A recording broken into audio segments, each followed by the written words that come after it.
As a filmmaker, well, before I began sort of my current stage of filmmaking, I was a film projectionist. And I worked in exhibition for a number of years.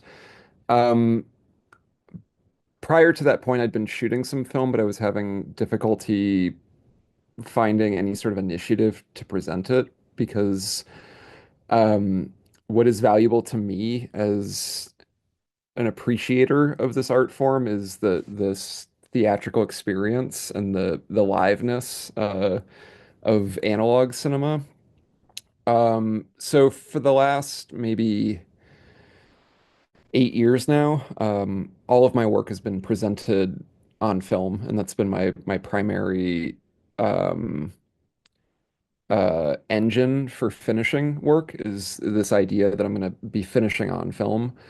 Um, with Digital Devil Saga, I had hit a point where I had been making a lot of nonfiction work where I was using a camera, filming things, and putting together films in this sort of like traditional way from a big block of film material, editing digitally, and then outputting to film. But during the COVID lockdowns, I had exhausted a lot of my material. I wasn't around to really like able to be around people, you know. So I had this big backlog of film material, and I got through it all. But to me, if I'm not working on a project, I start to lose my mind a little bit. So in the interim, because I'm also a film programmer and do a million other things, I had done a lot of work with like funding and programming this big exhibition in Chicago called Celluloid Now, which is continuing, which is a all analog film artist festival. But through this whole process, like funding, emailing filmmakers, watching screeners, I was spending a lot of time just staring at a computer screen constantly. Um, and these things kind of like converged in my mind where I I wanted to make a film that was a reaction to this all this time that I'd been spending just looking at a screen, but which also took advantage of the particular qualities of analog film exhibition. Um, it took me a while to get there. The one of the major inspirations was I don't know if you know the film Unfriended. It's like a horror film from the mid 2010s that all happens on like a desktop. That was made in 2015, I think, which is sort of the last wave of like commercial theatrical 35 millimeter exhibition. So there's these stories of all these New York theaters trying to show this film Unfriended and booking it, and then inexplicably getting a 35 millimeter print, which I thought was really interesting. That this just desktop was replicated on 35 for an hour and a half. Um, I wanted to try something a little bit different, where I was like really engaging with the form of 35 though, and trying to make something that perceptually took advantage of film. The one thing that I hit on was the frame. Frames don't exist digitally the same way that they exist on film. And perceptually, you don't have this fraction of a second where you're in the dark with digital. With film, the shutter as the frames advance will actually put you in the dark in a way that you don't perceive, but visually it does something different than just digital. So I wanted to try taking all these digital materials and arranging them frame by frame to really like see what they did when they were projected in this very specific way. And it's one thing that unfortunately you won't get with this digital presentation, but the film will act, it has this like almost 3D effect when it moves between high resolution and low resolution images where you get these very strange superimpositions, and it kind of short circuits your perception. You don't really know what to do with them. Um, but to me, it was a way to really embody. like this digital world, and as soon as I hit on this formal conceit, it brought all these other things with the thematics of the material into focus for me, the way that digital space really does affect our physical reality, the way that it can leak out into the physical world and actually cause like I think more often than not like a great deal of harm. I don't want to be this sort of Luddite like analog only person, but it was just where the material led me to. And a lot of the actual like content of the film, like the drill rap that's featured in it, it echoes a lot of these themes where it's this kind of like symbolic digital material that um, escapes the digital realm and has these violent real world impacts.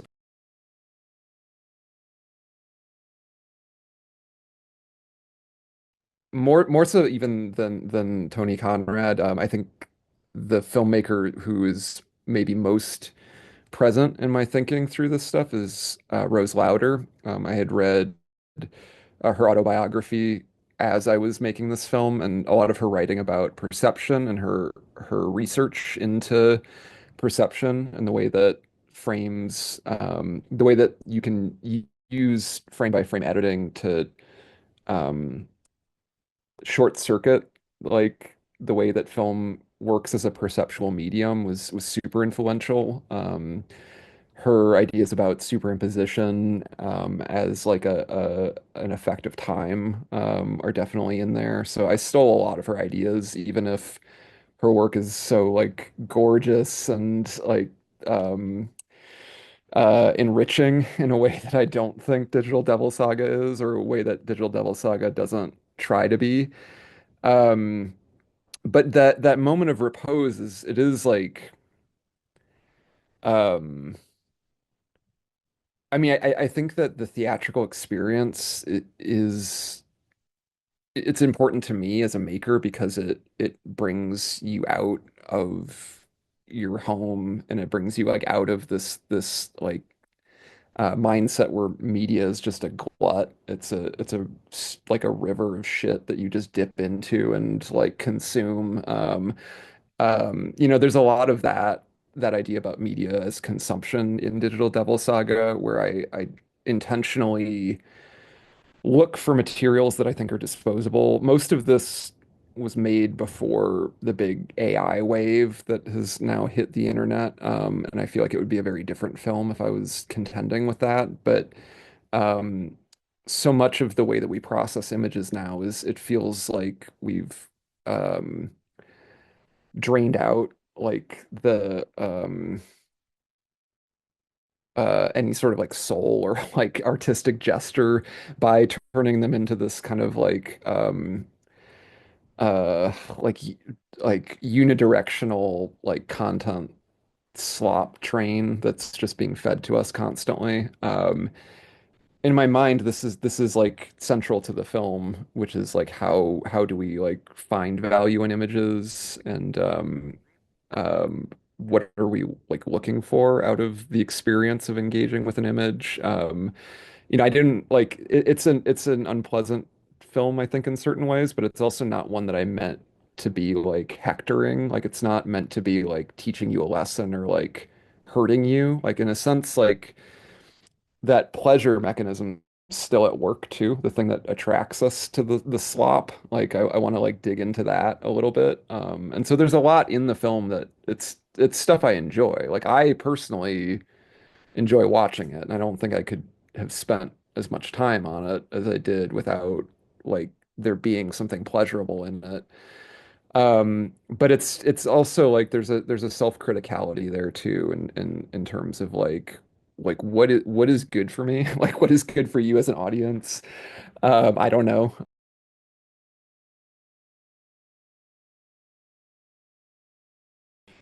So the images come mostly from two sources. The first is just Google image source searches, which is a very difficult thing to do now, actually, with the way that Google has implemented AI. It's it's funny, I don't think I could have made this film if I waited another 8 months. Um, so I would just search terms and things would come up. But the other place that these images came from was archive.org. I would find these large image sets that were archived on there, and it was a bit difficult to find things that weren't all like, like 1,000 images of like I don't know, 6th century BC, like Babylonian artifacts or things that like fit, I think, thematically within the film. But strangely, one of the archives that I found on there was this collection of just like family photos that of Dylan Roof, the right-wing terrorist, racist terrorist who murdered a bunch of people here. Um, this is something that I forgot was actually in the film until I saw somebody on Letterboxd point it out recently. I was like, oh yeah, this is a horrible thing that I put in there. And it's these images that when you look at them are they're just like normal. It's just this guy standing around, but then you have this context of like this is a person who was radicalized by digital space, and who was like fed ideology through this world and then like went out into the real world and enacted like these horrific acts of violence, which then reflects back on the images themselves. Like the images become these images of violence just by association, even though they themselves are totally banal. Um, in terms of just like the sensory quality of the film, it is a violent film. Like I try to um make sure that people know what is going on with just the flicker aspect of it because like it can create a sensation of physical violence in people who have photosensitivities, which is not something I don't want this to be something that hurts people, but because of its form, it does. And I think that that is like inescapable just in the film itself, that it is like as an object, like has the potential to really hurt people, which gives it this like sense of violence, like physically. I talked a bit about Chicago Drill, but in case you or anyone else watching this is not aware, one of the main, I guess, distinguishing characteristics of Chicago drill rap is that it is heavily attached to gang culture and is like itself like a product often, like where it is like it's an act of gang violence where you're taunting rivals, and a lot of the music in the film has resulted in either the people making the film being murdered or associates being murdered. I think several of the musicians are either dead from these acts of gang violence or are currently serving these extended prison sentences, because of acts of violence they've committed themselves. These are acts that I'm not going to say caused by the internet, but like are enabled or like driven into hyper speed because of digital culture. I consciously avoided images of real death in the film. There's like a lot of like simulated gore and things, but I didn't want to put like actual images of people dying in the film because like if you spend time online, you know what that looks like. And I think the film itself like conveys what it needs to without bringing that in. But there's always that specter too. If you've spent time like in the places that you see a lot of this kind of imagery, you've also probably seen like ISIS beheading videos or people being hit by trains or just the expected like gore that proliferates across the internet. So that's a shadow that's in there as well.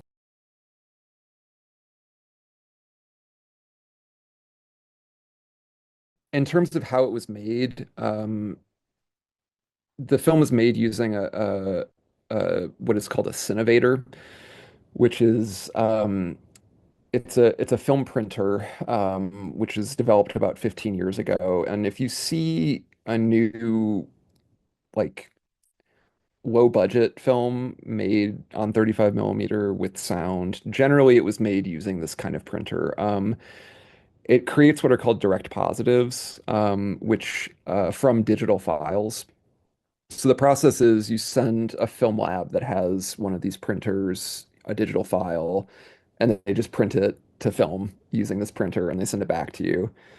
Um, this kind of ties into the first thing I was talking about, which is the technical impulses behind Digital Devil Saga. I've made a few films using this technique, and or this printer, and I always wondered how it worked. In my mind, it was very similar to what we would call optical printing, where you're rephotographing an image like frame by frame. Um, so a lot of the film is like with this in mind, like thinking like, is this how this technology works? And just testing it, and it turns out it is. It's basically a camera on one end with that shoots 35 and a digital screen on the other end that displays a single frame of a digital image. And so it just progresses like digital image, snap with the 35, digital image, snap with the 35. Um, so essentially, I mean, I edited the whole film using Adobe Premiere, the normal editing software, but it is cut frame by frame. So it's when you look at the timeline, it's just thousands and thousands of individually placed images. There's a lot of work within that, with like creating the motion effects, like figuring out how many images I can put between two images in a sequence and still retain motion effects. So there's a lot of play just in terms of like how I can guide perception and create these perceptual effects. But um, essentially, it's just making a digital file and sending it to a lab. But digital files now actually operate very similar to how film works. A ProRes or a DCP has frames within it, and you can break those out and you can translate them to film, and it is just one to one, like print, print, print, print, print. This was all a guess though on my end, like, and I lucked out that like I guessed correctly, and got the object that I wanted out of the process. But yeah, it's a technical challenge in certain ways.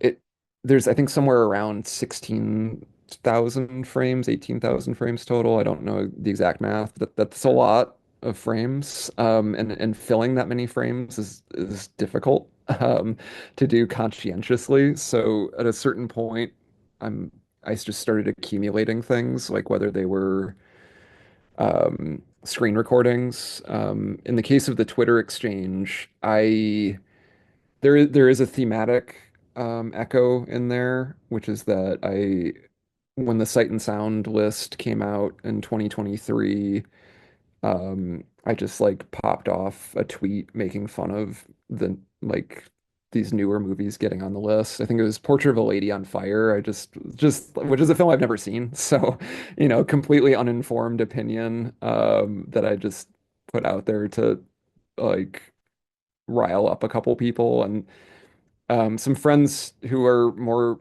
famous than me in the US film world retweeted it, and I ended up getting like dogpiled on Twitter by like all these fans of Portrait of a Lady on Fire who didn't understand that I'm just like, goofing off online. And it was very distressing, this experience of being dogpiled on the internet. And I realized partway through, because I had been editing the film, that I'm like, this is what am I doing here? Like, none of this means anything. These people, like, my name isn't on my Twitter account. These people don't know who I am.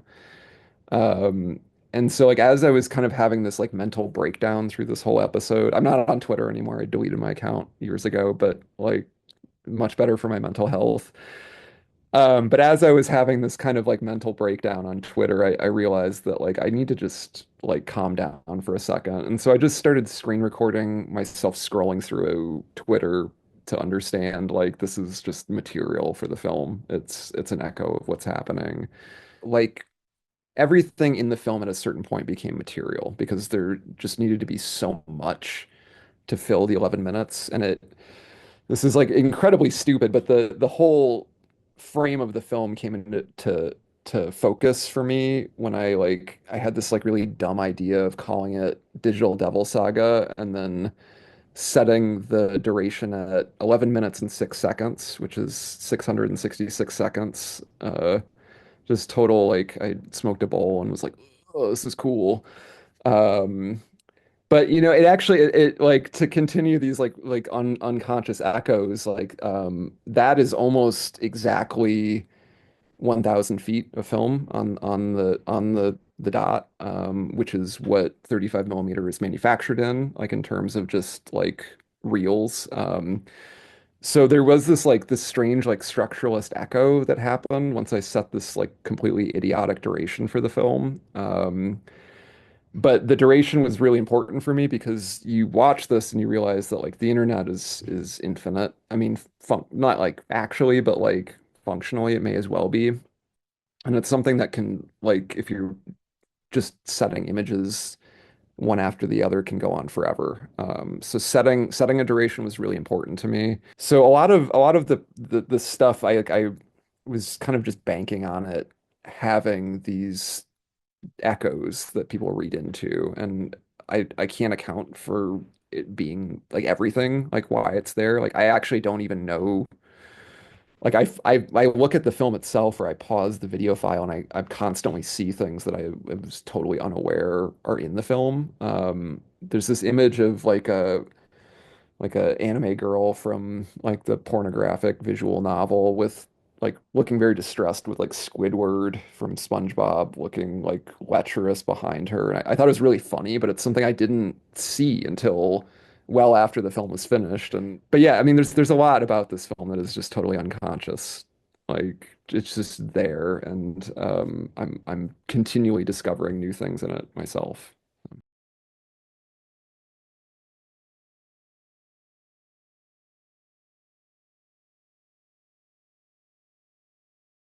I'm a big rap nerd, like street rap in particular. I mean Chicago drill is because I live in the city and I moved to Chicago right in 2011, which is the exact moment that these things started popping off here. So much of my Chicago experience is also tied to this like first wave of Chicago drill, but it is I love it. Like just as a cat, like as a music fan, it's something that I really love. But it's connected to also this um culture of like internet spectatorship. So many fans. I mean, I personally like I'll tell you it's a tragedy, like violence on the south side of the city. Like and I don't think any of like musicians who are in the film who are dead should be dead. I don't think any of the people who the musicians in the film murdered should be dead.